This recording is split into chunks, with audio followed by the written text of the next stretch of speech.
Atam жаткан жери ушу жерде.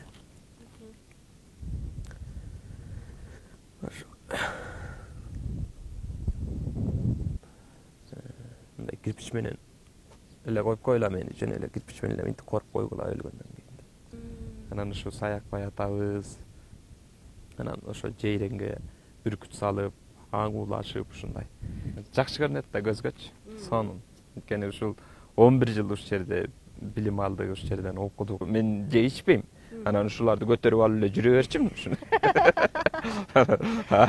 Аягында билесиң да, калтмас болуп атканын кээдечи. Рысокенова деген ушул десем. Эмне болду деп атпайбы. Ооба манас айтам десең, үнүгө караганда чоң кишисиң го, сен жаш эле бала турбайсың дейт. Бейти мүрзөнү көргөндө дароо ойго өлүм келет.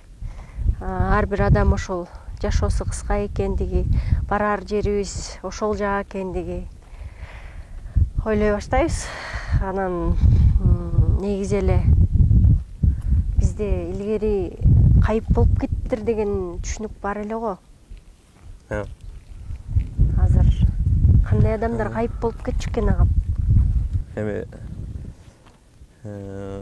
өңгө жалган өлүмчүн деген сөз бар.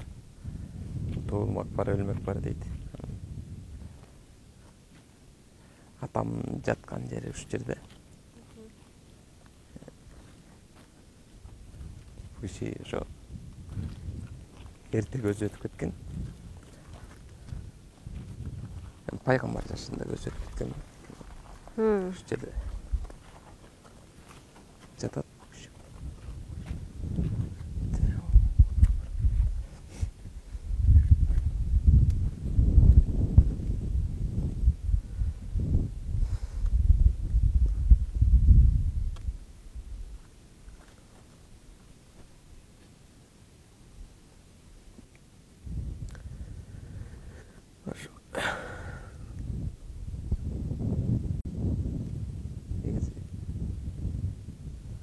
Биздин чайды ичсе болмок деп ойлойсуң.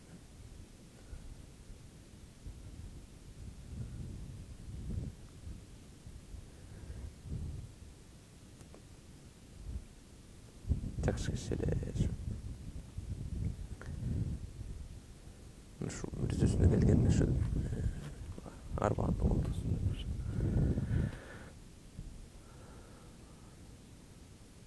Бул жерде чоң өнөмдө бар. Атам ыштыганы бар.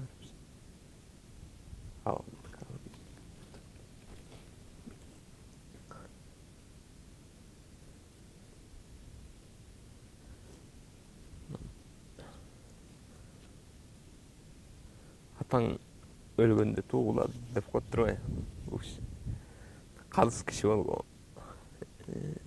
Демек ушу сагынасың да.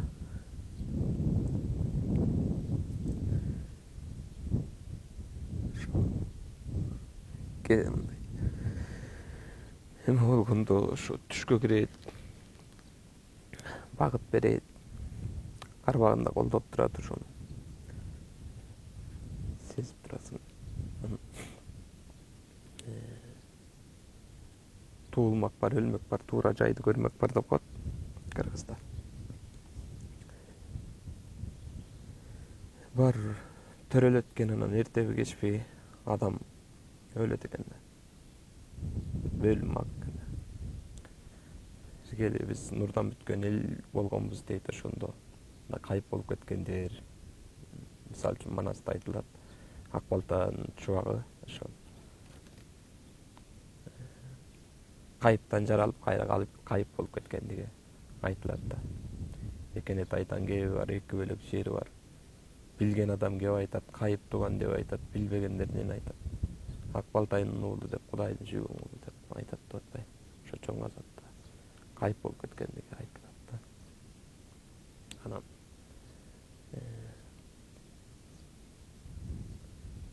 ошондой бир олия кишилер, касиеттүү кишилер ошондой болуп келген тарыхта. болгон нерсе. Мисалы кийинки мүйүз денебиз деле ошо кайыптан табылганы айтылат. Анан мен өлүм бар нерсе бирөөнө эрте келет, бирөөнө кеч келет. Ошо атабыз эрте өтүп кетти бул иш.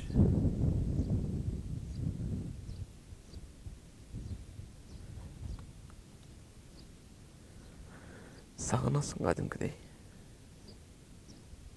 О жерге келгенде негизи жүздөсү жакшы көрүнөт да. Атаң жаткан жерде. Олар убакыт бар. Күнөө болуп аттыр, урап аттыр. Анан атайын ушундай. Энебиз айтчы, бул мисалы чоң энем бул жерде жатат да, ошо чоң энем өзү 3-8-дин түгөйү болгон. 33 тууган болгон, бир ата бир энеден. Ошо 3 эм, 4 эм, 5 эм, 2 эм ушундай. Анан ошол чоң энебиз айтчы да. Чоң энебиздин ошо төрөгөн энеси, апасы өлүп тирилген киши болгон, 3 күн өлүп. Анан мирзөөгө кирип атканда тирилип бир топ кайра жашаганда тиги дүйнөнү айтып келген. Анан чоң энебиз айтчы да ошо. Бул мындай кирпич менен эле коюп койла мени, жөн эле кирпич менен эле минтип коруп койгула өлгөндөн кийин. Ошентип айтчы. Өзүн айткандай ошондой коруп койгонбуз. Атабыз деле күтүлбөгөн жерден өтүп кетти да, атабыздыкын деле ушинтип. Кирпич менен анткени 50 жылда эл жаңы, 70-те жер жаңы деп коет.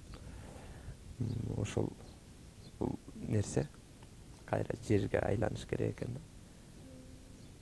Кыргыздар ошон үчүн илгери белги орноткон эмес да, белгилүү эле баатырларга же хандарга ошондой белги орноткон.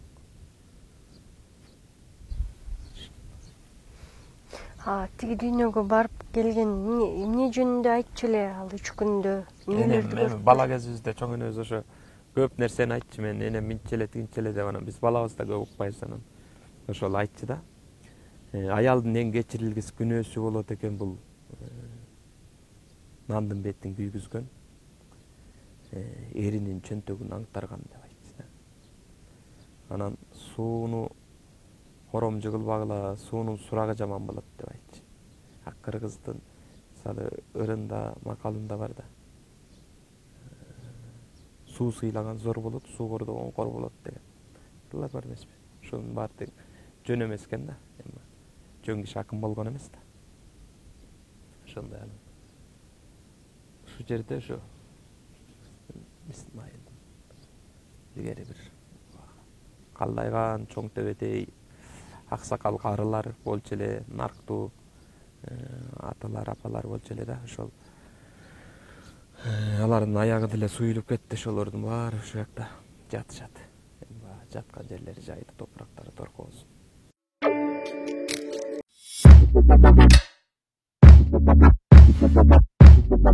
Мына бул жерлердин баары биздин жерлер. Могу Орто тоо деп коет, могу тоонуч.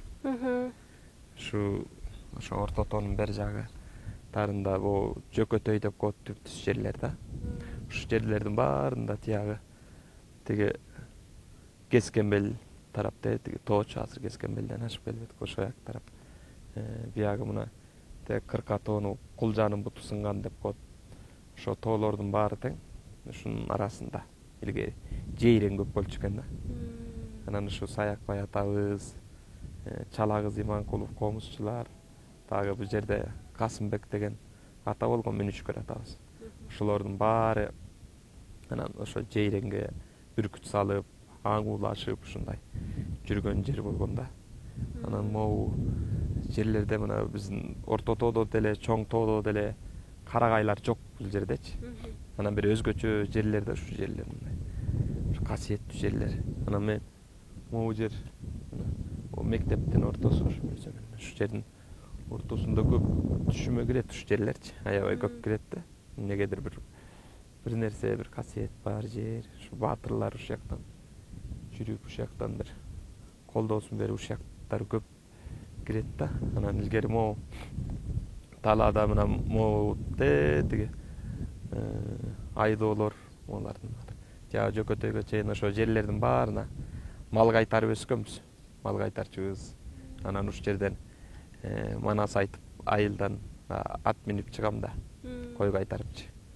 Анан коюм бир жака кетет, өзүм бир жака кетет, анан аттын үстүнө манас айтып жүрө берчүм. Элдин баары көнүп калган, тиги келатат, манас айтып келатат деп. Анан кичинекей балдар суранса деле манас айтып берчү мен. Анан ушул атам атадан эрте калган экен да.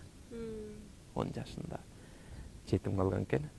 Чоң атабыз чоң манасчы болгон киши экен. Анан ушул мени эң биринчи устатым ушул атам болгон да. Анткени өзү эрте жетим калып, анан баатырлар түшүнө кирип, манас айт деп ушинтип атканда, бул жетимдиктин азабын тартып жүрүп, ар кайсы жерде иштеп жүрүп, ушинтип жүрүп, анан жолун ачкан киши жок болуп калган экен да. Туугандары деле мындай ал убакта жокчулук заман ушундай. Анан жолу ачылбай калган. Бир аз манас айтчы, бирок элди аралап чыгып, эч ким баягы коюн союп, жолдугун кылып, элди чакырып, батасын алып ушундай болгон эмес экен. Ошону менен ачылып чыгып айта албай калгам. Жаш өтүп кетти кийин анан. Бугу ичинде калып калган киши болгон да. Мен айтып баштаганда ошол киши каякта болсо ошо жетелеп алып манас айттырып,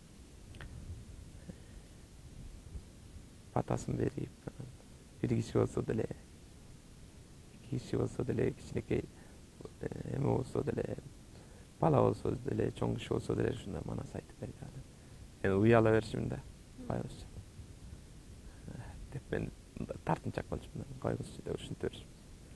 Десем айта бер. Деп болбойт, айта бер деп мени аябай мактап туруп айттырып койчу да. Анан көрсө ушу мындай сахнага чыкканга, эме уяңдыкты жойгонго көндүргөн экен да ошондочу. Мындай тартынбай айтсын деп ошондой. Бул киши ошо биринчи устатым ушу атам болгон. Каякта болбосун, конкурс болот десе, же бир иш-чара болот десе, колуман жетелеп алып барып айттырып, манас айттырып, формам, кийимимди тигип берип, ушинтип жетелеп жүрчүк. Рекламадан деле укса деле ушу. Ошентип ээрчитип барып, дайыма жанында ээрчитип жүрчү да. Анан мени мактай берчү да, аябай эле мактап эле ушинте берчү да, элдин көзүнчө элечи. Көрсө ошол мындай тартынбасын, эмеси өссүн, көңүл өссүн ушундай деп эме кылчу экен да, азыр ойлоп көрсөм. Анан ошондой манас айткандарды көрсө, же элдик ырларды ырдап аткандарды, же болбосо ушундай көрүп калса телевизордо. Бул мындай эме өтүп атпайбы, тигиндей кылып атпайбы? Таң көрүп, мындай айтса, мындай болсо деп эле, же болбосо жактырып, о мыкты экен деп эле ушинте берчү да. Анан мен байкайм да, азыр ырчыларды деле байкап жүрөм да, көрүп эле аралашып эле жүрөбүз да. Анан ошол о мыкты ырчы болот, бул мындай болот деген баары чын эле мыкты ырчы да. Элдик ырда ошолорду көбүкчө эле. Анан ошол бул киши Санжыраны да мыкты айткан киши болчу. Мындай түз жүргөн, шар жүргөн ушундай киши эле атабыз. Дагы эми эркекке деген 64 жаш мындай жапжаш эле убак экен да. Негизи эле. Убакыт өзү жаш, өзү жүзгө чыксаң деле убакыт өзү кыска эле турбай. 60-тан өткөн деле өтүп кетти. Анан бир жерде жашай турса болмок деп зээнин кейип калат да дайыма. Неберелерди көрсө болмок эле. Сиздин балдарыңыз көрүп калдыбы? Жок. Көрбөй калды. Үйлөнгөнүңүздү билет болчу да? Жок. 2000.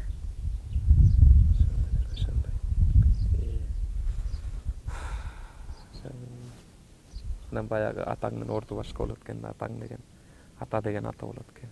Апаң туу болот экен атаң көз өткөндөн кийин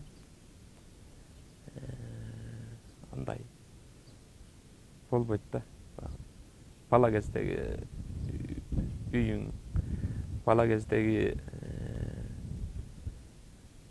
убагың башка болот экен, атанын орду башка болот экен. Урматтуу YouTube каналым көрүүчүлөрү, биз азыркы тапта Тоң районунун Шорбулак айылында биз Дөөлөт мырза дал ушул айылдан бала чагынын баары ушул жерден өткөн, өзгөчө артында көрдүңүздөр мектеби турат. Сагындыңызбы? Ооба да. Ичиңиз колжуп кетти. Мектептин бул артынан алды негиздеги жерде да. Анан жакшы көрүнөт да көзгөчү. Сонун. Анткени ушул 11 жыл ушул жерде билим алдык, ушул жерден окудук. Аябай отличник болуп деле окуган жокмун. Жалаң 5кечи. Эл катары да. Анан могу жерлерде дагы чоң скалаттар бар болчу. Чоң камбалар. Ушул жерде ойноп, балалыгыбызга алып, мына ар бир класстарда кирип сабак өтчүбүз. Сонун күндөр бар, сонун күндөр өткөн ушул жерден. Ушул жерден билим алганбыз, ушул жерден талпынып учканбыз да. Балалык кыялдар, балалык кездеги сезимдер баары ушул жерде калган. Алгачкы сезимдериңизби? Анан кимди сүйдүңүз ошондо алгач жолу? Окуучулук кезде баардыгын сүйөсүң, жакшы көрүнөт баары. Жакшы окуган кыздарды. Андай илгери жакшы окуган кыздардын баарын эле жакшы көрүшчү элекем го. Азыр андай жок. Телетоп. Ошентип анан баягы негизи мен ичкен да жокмун, чеккен да жокмун, балдарчылеп. Неге бузулган жоксузбу? Тентектик да кылган жокмун, мындай тынч. Өткөн курактачы адам мындай өзгөрүлөт экен го, анда да болгон жокпу? Мүнөзүңүз өзгөрүлүп? Мүнөзүм өзгөрдү. Мен тартынчаак болчумун, уялчаак болчумун да. Бирөөнү жакшы көрүп турсам да, жакшы көрөм деп айта албаган ушундай тартынчаак мүнөзүм бар болчу да. Бирок ошо тартынчаактыгым кетти. Азыр аябай ачылдыңыз, Андай аябай деле ачылган жокмун, бирок ошо. Жок, эми сахнада алып барчу болуп жүрөсүз го, менде микрофон талашып. Анан ошондой күндөрдүн биринде мына балдар баягы тамаки чегишет. 8-класстан баштап эле мен классташтарым иче баштадык жойт. Анан ушул жерден дааратканага келип кирип алып анан тамаки чегишет. Тиги жана бонд деген тамакилер чыгып калды го. Ошондон алып анан келип мен деле мынтип чегип көрдүм да. Бирок чегип көргөн менен жөн эле баягы түтүн чыгарган кызык болчу да. Көрсө мугалимдер бу жерден карап турса, тиги жерден түтүн чыгат экен да. Биз балабыз да кирип алып анан тиги мондай көкчөптөрдү чайнап койсо ооздон кетип калат экен түтүн десе, ушу көкчөптөрдү барып алып суунун жегинен алып чайнап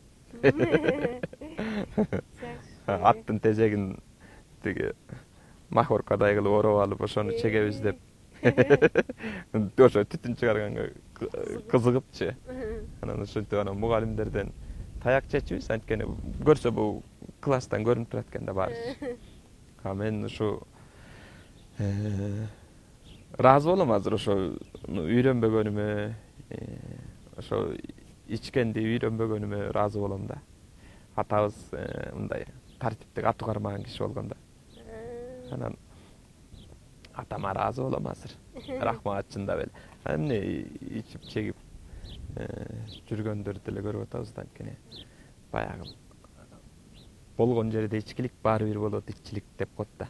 Анан ичип алып мушташып же дагы бир нерсе болуп кокустап же андай Кудай сактасын. Ошол сабактарыңыздан сөзүңүз алып, эң жакшы окуган сабагыңыз кайсы эле? Ушунчалык илгериленип бирөөңүз менен сүйгөн. Дене тарбия деп коет. Чын эле. Мен адабиятты, тарыхты жакшы көрчүмүн. Мушташкан жагынан Эми бала болгондо эми урушасың, талашасың, бирок андай деле аябай мушташып же бир коркоктук кылып андай деле эме кылган жокмун, мындай оозунуп чыгып мен укмуш болчумун депчи. Эл катары эле тынч эле. Бокморун болгон жоксузбу? Жакшы. Математиканы сүйүүчү эмес болушуңуз керек деп койлойм. Математика желкемдин чуңкуру көрсүн деген сабактардын бири болчу да. Чынын айтыш керек да тура. Анан ушундай математика, физика деген сабактар болчу. Классташтарыңар менен аз байланышып турасызбы? Сиз мындай көрүнүктүү адам болгонуңузга сыймыктанышса керек. Ооба, классташтарым мына ушул көпчүлүгү Айылда, Шаарда бар. Баарыбыз жакшы классташтарым бар да. Жакшы, анткени мындай да кандай болуп көрүнүктүү адам болгон күнүңдө деле, мисалы хам болсоң деле, бек болсоң деле, ал сен классташың да. Анткени классташ менен мындай сөгүшүп, сагышып, же болбосо тамашалашсаң дагы, же болбосо бир оюңду, сырыңды бөлүшсөң дагы ал классташ да. Мындай тең атасың да. Ал сен укмуш болуп кетсең деле баары классташсың.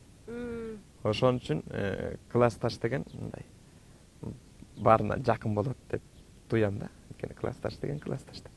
11 жыл бирге окугансың, анын сүйгөнүн сен билесиң, сенин сүйгөнүңдү ал билет. Эмне окуя кылганыңды бир окуя кылсаң чогуу кылышкансың.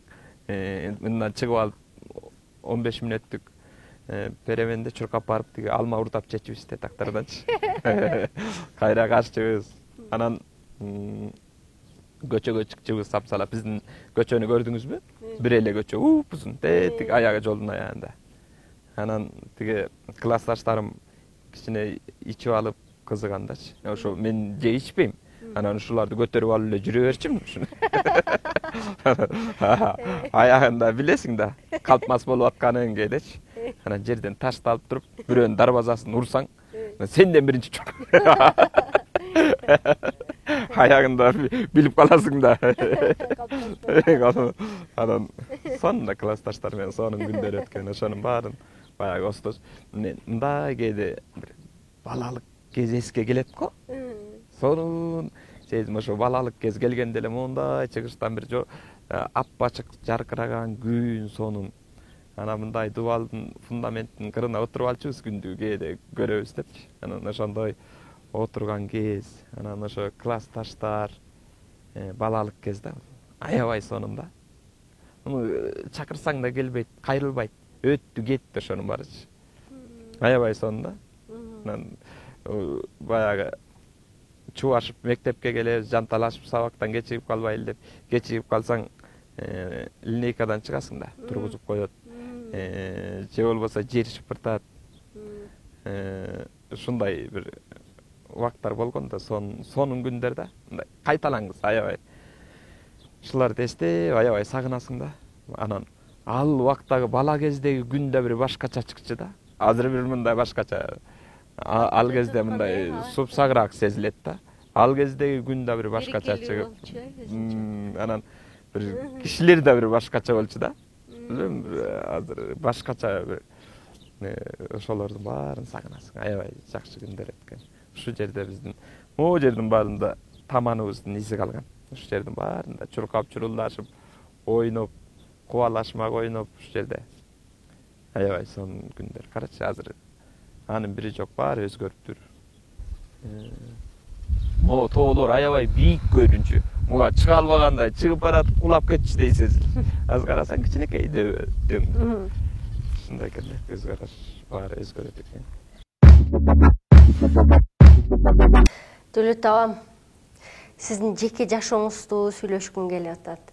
Сизди аба деп мындай сыртыңыздан манас же болуп дөөлөтүңүз, сөөлөтүңүз мындай аябай чоң көрүнүп, чоң кишидей көрүнгөнүңүз менен экөөбүздүн айырмабыз бирек эле жашта, ошону айтпайын дейм депчи. Анан сизге дайыма элден сырттан караганда улуу кишидей мамиле жасашат болуш керек. Манасчы дегендин өзү эле бир улуулук да. Эми көп киши сүйлөп атсам сен манас айтчу эмес белең дейт да. Анан ооба манас айтам десең үнүңө караганда чоң кишисиң го, сен жаш эле бала турбайсың дейт. Анан бул өзү ушул манас дүйнөсү ушул көтөрүп жүргөн бабалардын жүгүн көтөрүп жүрөсүң да. Ошол нерсе өзү эле ошол чоң кишидей калыптандырып коет экен да. Анткени аны менен манас айтып атып анан мындай чуркап кетсең же болбосо тиги жаш балдар менен жаш болуп кетсең андай туура келбейт да. Сен көтөрүп жүргөн жүгүңө жараша болот экенсиң да. Анан улуу касиет дүйнө.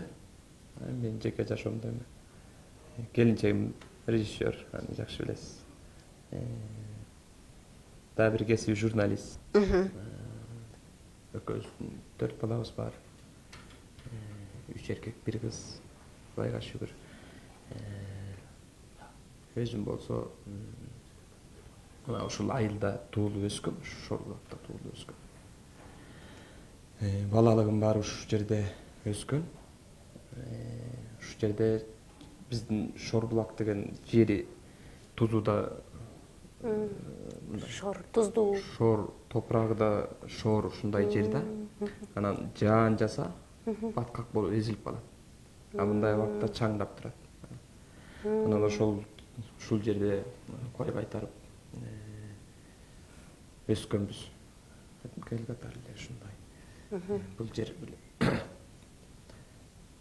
касиеттүү жер десем болот да. Бул жер мындай жөнөкөй көрүнгөнү менен аябай сырдуу, касиеттүү ушундай жакшы жер да. Жакшы.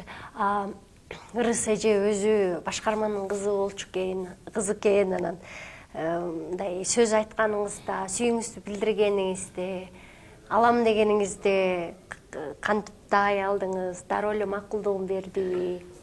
Бул окуя мындай болгон. Ырысты мен тышынан билчүмүн. Консерваторияда окуп жүрчүмүн. Ошондо салттуу музыка күнүнө карата Роза Амановага бир берүү алып барганда. Ошондо ушу консерваториядан балдар кыздар барганбыз, салттуу музыканы аркылап жүргөн. Ошол жерден көрүп, Аскат Мусабек. Аскат экөөбүз отурганбыз. Анан Аске бул ким десем, Ырыс деп атпай. Ырыстын тышынан билчүмүн да. Кайсы Ырыс десем, Ырыс Окенова дейт. Ырыс Окенова деген ушул десем. Эмне болду деп атпай. Эчтеке болгон жок десем, жок эмне болду, бирдеме болду деп айтып атпай. Анан жок эчтеке болгон жок деги сурап атам дейм, Ырыс Окенова ушул десем.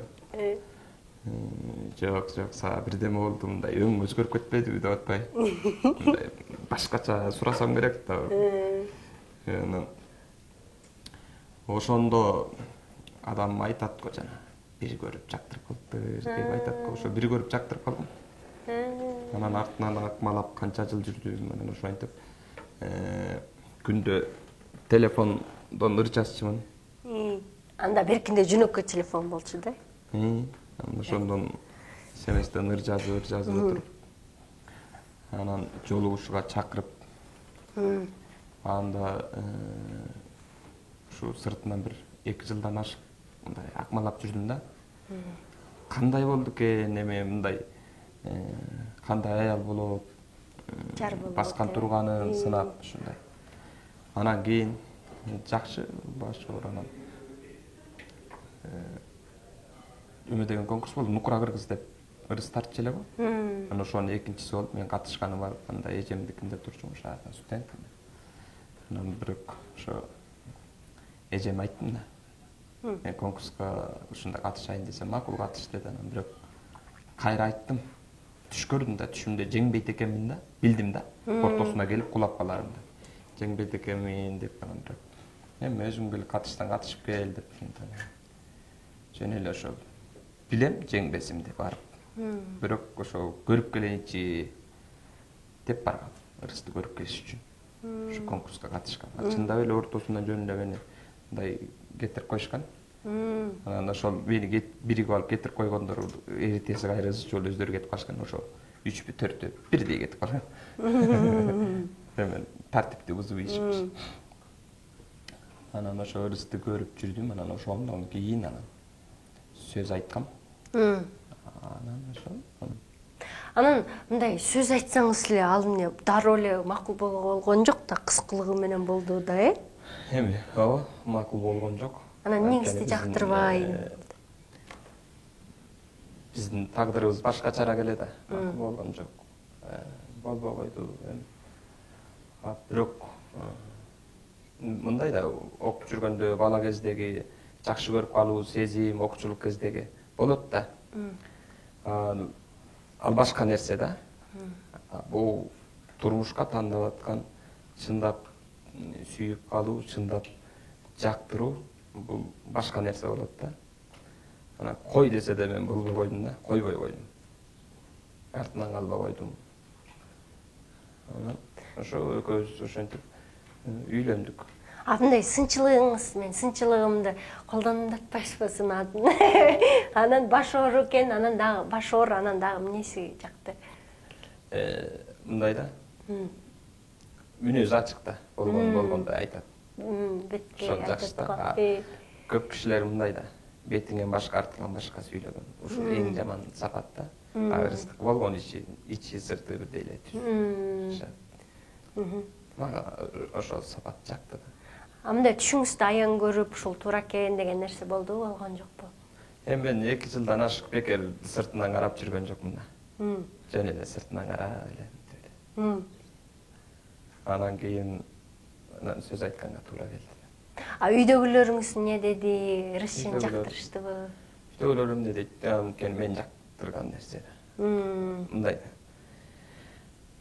Өзүң таандык нерселер болот да. Өзүң жакшы. Ал сен үйдөгүлөрүң менен чогуу жашабайсың да, туурабы? Туура. Баарыңар биригип алып, же болбосо элдин баары жыйылып алып жашабайсың да. Бул өзүңдүн ички дүйнөңө туура келген тандоо сезим болот, жактыруу болот. Ашыгылык деп коет го. Ашык болуп калыптыр деген сөз. Антканда ашык болуп калган нерсени, өзүң жактырган нерсени, ошону сен туурабы ошол? Анда ошого жетишиң керек.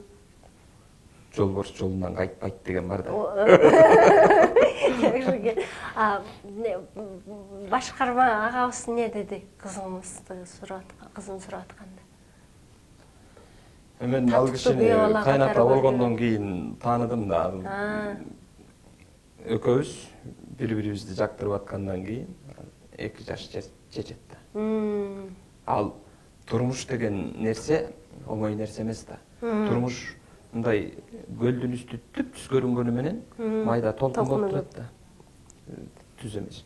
Жол турмуштун жолу дагы ошондой. Өйдө ылдый болот, оң солу мындай. Ушунун баарын тең сен ошол могу тандап алган жарым, ушу менен ушу жерден турмушуңду баштасаң, өмүрүңдүн аягы тетиги жерде болсо, ошо жетишиң керек да. Сен болжоп атасың да. Демек мен ушун менен жетем. Ачка да, токко да, барга да, жокко да, ысык, суук баарына чыдайм дегенден кийин сен ошого көзүң жеткенде кол кармашасың да. Андан кийин сени тепкилеп атабы, соккулап атабы, жолуңан тосуп алдыбы, дубал көтөрүп салдыбы, ал сен ошонун баарына чыдашың керек. Ошонун баарын көтөрө билишиң керек. Анан эле бул жерде мындай болуп салды деп эле азыркы жаштар мындай жеңил ажырашып кетип атпайбы мындай деп. Ал бул турмушту андай жеңил карабаш керек. Турмуш деген ал сен жанагы никеңди байлап туттум деп кабыл алып атпайсың. Кабыл алгандан кийин сен ошого ысык сууна катын алсаң отун ал, кайгы-муңун кошуп ал дейт. Ошо ысык сууна баарына чыдап, баягы турмуш деген оңой эмес. Ошонун баарын чыдап бирге түтүн булатып кетиш керек. Анан ошонусу менен турмуш маңыздуу болот. Ошонусу менен жанагы сүйүүң да кызык болот. Ошол баардыгы мондай барабандай аралашып анан жүрүп кеткенде жакшы нерсе. Ошого чыдасаң, мисалы көбүрө ортодон сынып калат турмуштанчы. Ошентип же болбосо мындай кийлиги берип, үй бүлөсү менен ажырашып ушундай болуп атпайбы? Ал нерсени 2 жаш чечиш керек баардык нерсени. Сен айта берсин, кандай айтып атат, кандай анын баарын уга бер. Бирок негизгиси мындай иргеп кабыл алып кете бер. Сон өз башың өзүңдө ош керек экен, көп чечим чыгарганда. Анан жашоонун кийилишпей башың чечип башка жака тартып. Жакшы, анан балдарыңыздын арасынан сиздин жолуңузду жолдоп, манас айтып жүргөндөрдөн барбы? Балдарым бар эле тили чыккандачы. Ошол манас айтышчы, тили чыга электе эле. Кичинекей балдар бар, кичинекей балдар бар эле, ушундай кээ болот го манас айтып, ошондой болчу. Эми бул манастын жүгү оор болот деп жана кеп кылбадым мен. Муну көтөрүп кетиштин өзү оор нерсе да. Ошон үчүн эгер Кудай арбак ошол жака жол берсе, балдарыма берсе, мен да тукумумдан манас чыкса деп каалайм. Аны бирок турмуш көрсөтөт да. Эми ал мындай ушул кандагы нерсени, касиетти манас атабыздын жолун ошону көтөрүп кетсе дейсиң. Бирок аны турмуш өзү тагдыр көрсөтөт. Анан эң негизгиси адам болуш керек. Айтматов айткандай, адамга эң кыйыны күн сайын адам болуу деп. Анан ошо балдарыбыз эң негизгиси кыргызга, манаска, элге кызмат кылса деген тилек да. Мага ырыс эже экөөңүздөрдүн мамилеңиздерде мындай сырттан карап чогуу дайыма жүрөбүз го, анан дайыма сизди биринчи өткөрүп, дайыма сизди биринчи орунга коюп, мындай эркектин орду деген нерсени дайыма көрсөтөт да. Мындай аябай урматтап, сыйлап, дөкөм деп аябай ушинтип чыркап турган ушунчалык жүрөктү жылытат. Мына аял деген ушундай болуш керек экен деген нерсени калыптандырат сиңдилерине мага окшогон. Сиздин болсо аялга болгон мамилеңиз, ырыс эжени мындай жөнү жок кызганып, анан чарт-чурт болбой, анан жыргап жүрө бересиз го жанында. Анан ал кандай гана долбоорлор жасабасын колдоо көрсөтүп жүргөнүңүз аябай жагат да. Ошол эркек менен аялдын бири-бирине болгон колдоосу, эриш аркагын байкайм да силерден. Эми бул турмуш деген бирин-бири түшүнүү да. Туура түшүнүп кабыл алыш керек. Түшүнө албаган жерде ошол жол токтоп калат. Сен түшүнүп, биянан ылайыктап түшүнүпсүң, ошол мына уланып кете берет. Экөөңөр урушасыңарбы я? Бул кызгануу деген жаман нерсе. Аял кишиники баягы билинбейт да, аял кишине баягы ичинен эме эркек кишиники оркоюп билинип калат, жаман нерсе да. Анан бул эмне үчүн жөн эле мындай мүмкүн болбосо деле кызгана бергендин өзү туура эмес да. Кызганчы жери болот, кызганбачы жери болот. Жөн эле мындай ал деген жөн эле сага зыянын эле тийгизет. Биринчиден өзүңдүн ден соолугуңа зыянын тийгизет. Экинчиден ошол мамилеге зыянды тийгизет. Сөзсүз ал мындай жыйыла берет, анан бир күн оору болот, же болбосо ошо уруш чыгат ошондон. Анан сен ошол түгөйүңдү тандап алып аткандан кийин сөзсүз бири-бириңди колдоп жашашың керек да. Колдоосуң, экөөңгө кош кылып көтөрсөң кандай эмне деген заман болот да. Ушуну жаштар жакшы түшүнбөйт атпайбы? Анткени ар ким өз арбайын сүйрөө менен аракет. Азыр деген адамдар өзүмчүл болуп калды да, бул болбойт да. Ошол. Мындай ошол камкордук, кичинекей эле мамиле, жакшы сөз. Ошол бар эле мындай жакшы нерсеге алып барат. Анан жөн өзүң менен өзүң болуп эле үйлөнүп койгом деп коюп эле кете берсең ал болбойт да. Үйлөнүп койгом. Үйлөнүп койгон нерсеңди мындай жетелей кетишиң керек да. Үйлөнүп койгом үйдө жүрөт. Андай болбойт. Жакшы. Мындай ырыс эженин аябай чоң долбоорлору Коомдук каналдан чыгып, аты чыгып, элдин баары таанып атканда сыймыктануу келет да аябай. Меники деп каласың. Максат кыласың да ошону, ушуну кылсаң жакшы болот, мындай кылсаң депчи. Эми өзүнүн кесиби боюнча да, кесиби да. Кесиби болуп аткандан ошол боюнча кетишке, ошол боюнча ар бир адам өзүнүн кесибин эле туура жакшы алып кетсе, ошол баардык элге пайдалуу болмок. Туура. Анан ошону монтип аракет кылып, анан кайра ошонун жыйынтыгы болуп көрүп атсаң, анан ыраазы болосуң да ичиңден, ушуну биз жасадык депчи. Жакшы болду депчи, мындай ыраазы болосуң да. Анан бул ошол мындай бир баш жакшы, эки баш андан жакшы дегендей да. Кеңешип кескен бармак оорубайт дейт. Ошондой мындай биргелешкен нерсе. Экөөбүз деле бирге жүрө беребиз да, көнүп калганбыз бири-бирибизге. Кээ бирөө экөөң ушу үйдө деле, чүйдө деле ээрчип жүрө бересиңер дейт да. Бул жакшы нерсе да, ошо. Кудай ошого жеткирсин да. Ошо эриш аркак бири-бириңе жөлөк болуп. Анткени турмушта мындай карап турсаң, азыр бир көзүңө жоо. Анткени көп жүздөрдү, көп өңдөрдү көрүп атабыз. Жанымда жүрүп эле башка болуп калат. Ушундай. Анан ал сенин жарың да. Болгон кемчилигиңди да ачык айтат, ачык сүйлөшөсүң, артыкчылыгыңды да ачык сүйлөшөсүң.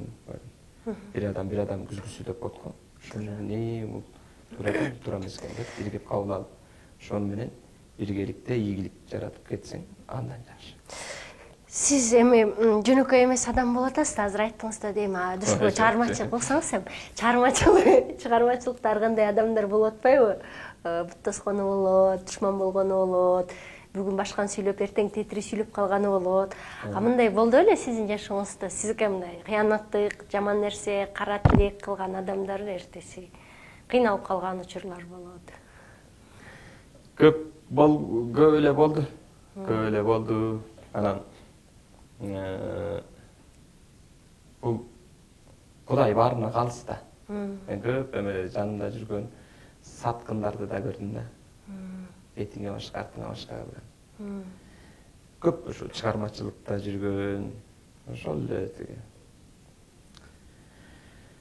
ыр жазып жүрөбү же башкасыбы ушундай көрдүм да. Бирок мен бир нерсени билем да. Жакшы болбойт акыры. Бир нерсени билем. Мындай манаска каршы чыккан киши тарыхта дагы, турмушта да жакшы болгон эмес. Манаска жан дили менен ак кызмат кылган киши эч убакта жаман болгон эмес. Бул дүйнөдө. Жакшы. Азыркы тапта эң акыркы пландарыңыздардын бири кулагым чалып калды. Сизди мындай саясат дүйнөгө аралашат, сизге болгон чакыруу көп болуп аттыр. Шуну угуп калдым. Ал сырбы же сыр эмеспи, ачык айта бериш керек. Эми Манас өзү чоң саясат да.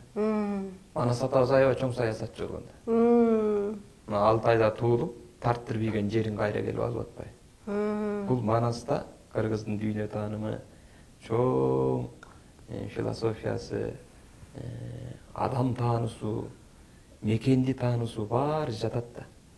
Ал ошол эле убакта саясат дагы жатат да. Манас атабыз кантип түптөгөн мамлекетти.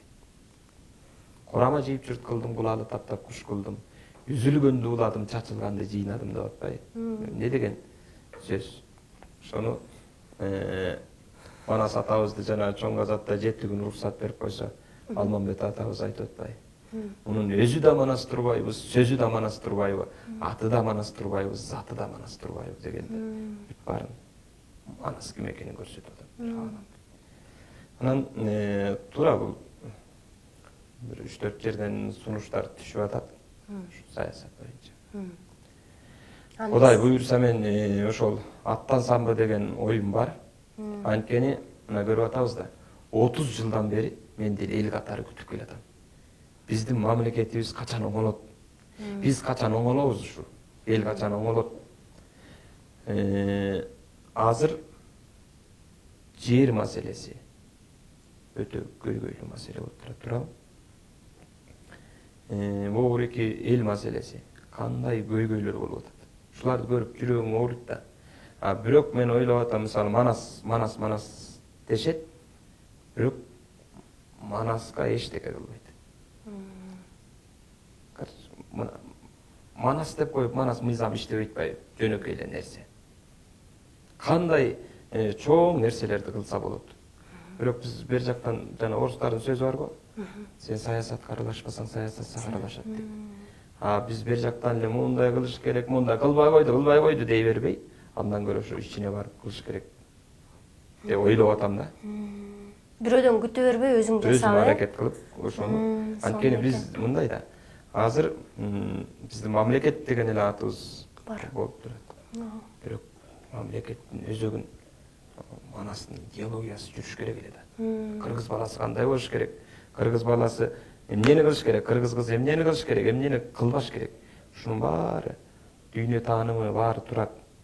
Бирок аны кылганы бар, кылбаганы бар эл да. Шуну бир мисалы жапа-тырмак биригип, жапа-тырмак киришип, ушуну оңдосок жакшы болмок баарыбыз. Бирок жалгыз дарак токой болбойт да. Сизге окшогон, сиздин оюңузга пикирлеш болгон адамдар көп болуш керек да. Анан ошондо жапа-тырмак киришесиңер да болбойбу? Манас атабыз айкөл болуп атпайбы? Жанагы айтпадым, курама жийип жүрүп кылдым, кулалы таптап куш кылдым. Кыркуру кыргызды мынтип терип жүрүп, ар кайсы жерден бир кыргыз биякта бар экен десе, баарын курап жүрүп, эл кылып чачылып кеткен кыргызды кайра бириктирип, өзүнчө мамиле кут кылып, мамиле кет эмес, мамиле кут кылып бириктирип, анан эл кылды да, бизди эл кылды. Ошону биз ошол Манас атабыздай саясатты жүргүзүп, ошондо баарыбыз азыр бир ынтымакка келип, мамлекетибизди сактап кала турган күнгө келдик да. Ар кимибиз мисалы бул мындай тигиндей деп эле сындай беребиз, мынтип баарын элечи мынте беребиз. Анын азыр кереги жок. Биз кыргызбыз. Биз каныбыз кыргыз, жаныбыз кыргыз. Биз кыргыз болуп төрөлгөнбүз. Биз орус боло албайбыз. Же башка араб боло албайбыз, же кытай боло албайбыз. Биз кыргызбыз. Биз ушул жерди, ата-бабаларыбыздан калган жерди сактап урпактарга өткөрүп беришибиз керек. Эртеңки күнү ата-бабанын алдына барганда жүзүбүздү көтөрүп жооп бере ала тургандай болушубуз керек. Урпактар дагы сыгандай самсалабай, ар кайсы жерде көрүнгөн жерде самсалабай, бизге да ыраазы болгондой болуш керек. Анан баягы өтүп кеткениңе тиги 100 жыл, 1000 жыл болсо деле акмак ушул болбосо жерибиз мындай болмок экен, элибиз мындай болмок экен дедирбей, ошондой бир бирдиктүү чечим чыгарып, баарыбыз бир күчкө, бир ынтымакка келип, анан ушул элибизди, жерибизди сактап, өнүктүрүп алып кеткенге аракет кылышыбыз керек да. Мен ушунун баарын ойлонуп, толгонуп, анан аттансамбы деген да ниетим болуп атат да ушу. Анан аталарыбыз эмне деп атат? Уруксат берип. Аталарыбыз мындай да. Береби, жаяк ириген жер. Эл башына күн түшсө, эл тилеген эр келет. Эр башына күн түшсө, эр эмгегин эл көрөт дейт.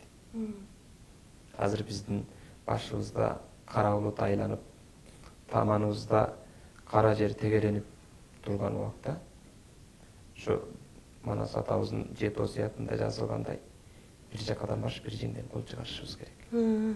Куру намысчыл эл болобуз биз. Ооба. Мындай да тигиндей дебей, куру намысты коюп, эртеңки күнү Кытайдын карызын төлөшүбүз керек. Кантип төлөйбүз? Өзбектер газды токтотот деген кептер болуп атат. Эмне кылабыз биз?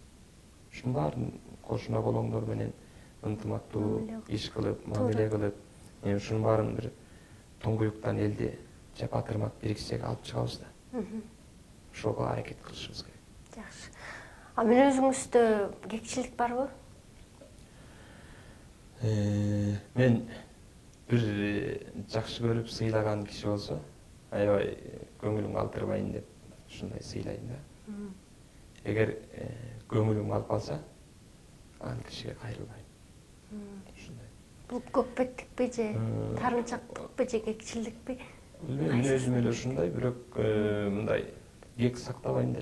Мага канча кишилер кек сакта мындай кылбаганды кылышты да.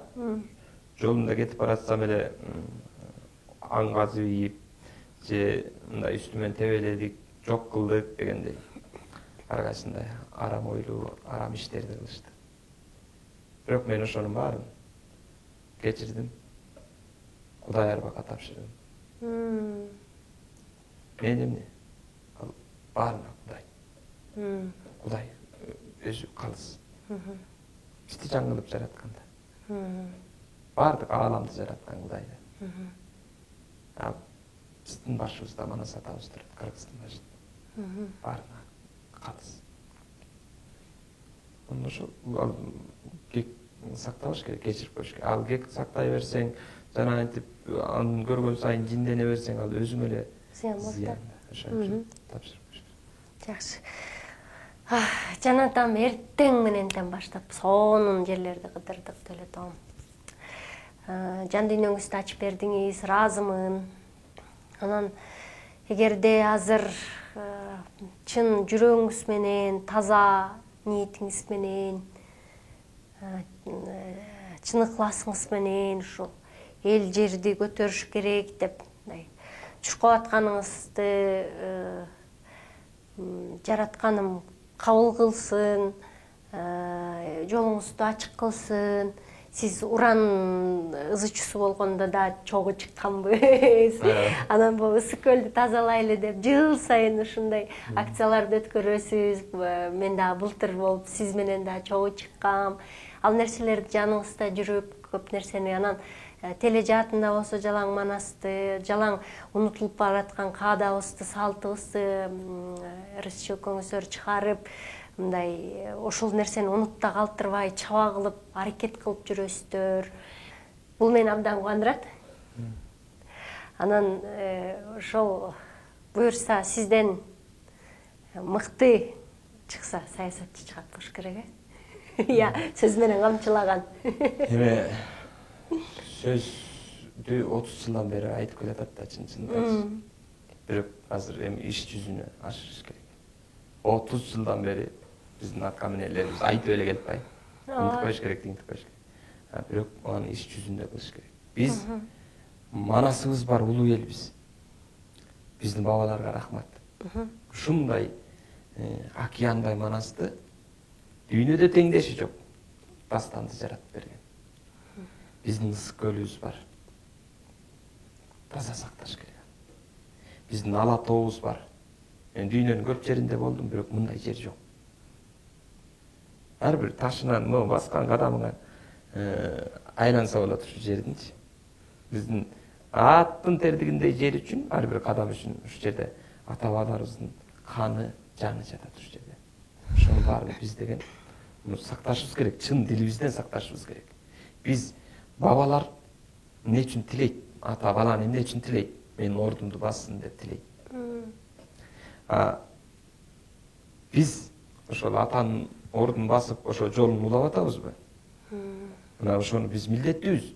Биздин атабыз тарыхыбызды билишибиз керек да.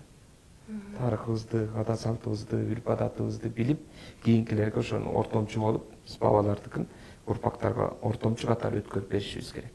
А урпактарыбыз дагы кийин ортомчу катары кийинки урпактарга өткөрүп бериш керек. Ошондо биз мамлекет катары дагы миңдеген, 10 миңдеген жылдарды сүрөбүз. Бул саясат деген ошону бабалардын жолун улантып, ошону сактоо, ошону жалпы элге тегиз кароо. Буну бирдетип атышпайбы? Бул таза жалпы элди бирдей калыс карап, eldi sактап, eldi өнүктүрүп, өстүрүп. Биздин эл ушундай бир башкача улуу эл да. Эл баарына чыдайт. Баарына чыдайт. Бирок калыстыктан кеткенде чыдабайт эл. Ошон үчүн элге калыс мамиле кылып, элдин касиет дүйнөсүн, аздек дүйнөсүн, улуу дүйнөсүн, эли жерин сактап калуу жалпыбыздын милдетибиз. Ошол саясатта баарыбыз бирге ынтымактуу турсак, биз анда улуу элдин урпагы боло алабыз. Улуу кыргыз деген атты кийинкилерге жалпы өткөрүп бере алабыз. Сон сизге чоң ийгиликтерди каалайм. Ыраазымын сизге ушу үйүңүздү ачып, коноктоп, меймандап, жан дүйнөңүздү ачып, көкүрөгүңүздүн төрүнө отургузганыңыз үчүн. Урматтуу менин YouTube каналымдын көрүүчүлөрү, бүгүн мен сиздер менен Манасчы Дөөлөт Сыдыковдун жан дүйнөсү ааламы менен тааныштырганга аракет кылдым. Сиз жактыруу белгисин коюп, жана жакшы комментарийлерди, жакшы ой пикириңизди калтырасыз деген ойдомун. Кайрадан көрүшкөнчө, саламатта, аман туруңуздар.